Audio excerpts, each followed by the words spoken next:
This is VOA News. Reporting by remote, I'm David Byrd. U.S. President Donald Trump on Saturday made his first public appearance since returning to the White House after being treated for COVID-19. Trump delivered an address on his support for law enforcement from the Blue Room balcony to a friendly crowd. Speaking to a largely African American and Latino audience, the president urged attendees to vote Democrats, quote, into oblivion. If the left gains power, they'll launch a nationwide crusade against law enforcement, and they've already done that. And you see them. They're doing that at a level that nobody's ever seen before. Trump is also priming for a Florida rally on Monday and campaign events in Iowa and Pennsylvania later in the week. The president addressed the large crowd even as the White House refused to declare that he is no longer contagious and against the guidance of public health officials. U.S. Democratic presidential candidate Joe Biden on Saturday slammed President Donald Trump's pandemic response and promised more jobs funded by higher taxes on the wealthy. Addressing a plumbers union in his native Pennsylvania, Biden said President Trump is only pretending to care about working-class voters who helped flip the Rust Belt to the Republican column 4 years ago.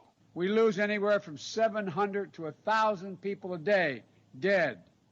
The president was told a little while ago, when he was told 100,000 people a day were dying, you know what he said?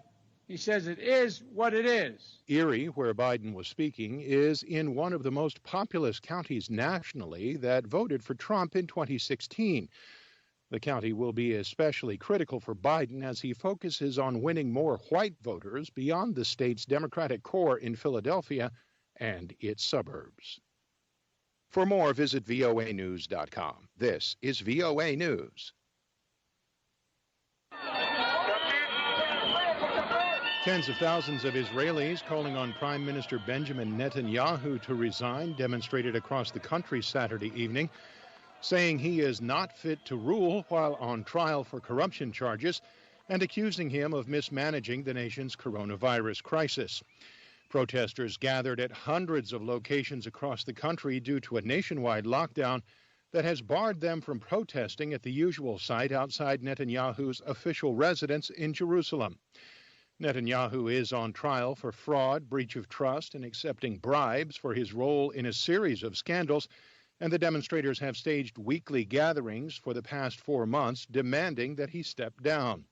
Netanyahu denies the charges and accuses the protesters of being leftists and anarchists.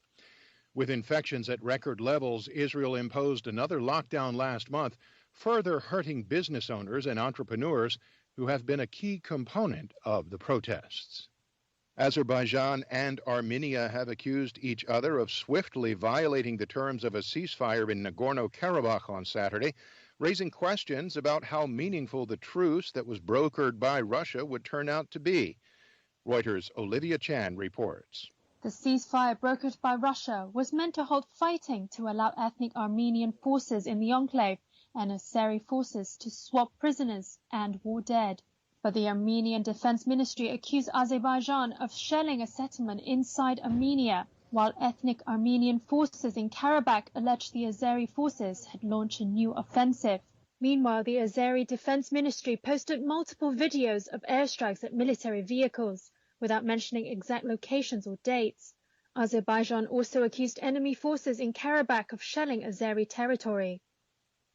Both sides have consistently denied each other's assertions about military activity. Residents in the enclave are skeptical of the ceasefire as they deal with the aftermath of shellings. That's Reuters' Olivia Chan.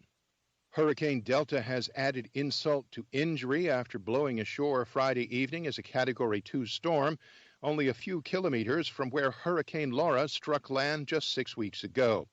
Delta ripped tarps off damaged roofs and scattered massive piles of storm debris in the wind and water. Hundreds of thousands of people are without power as the storm moves north and east into Mississippi and the Tennessee Valley.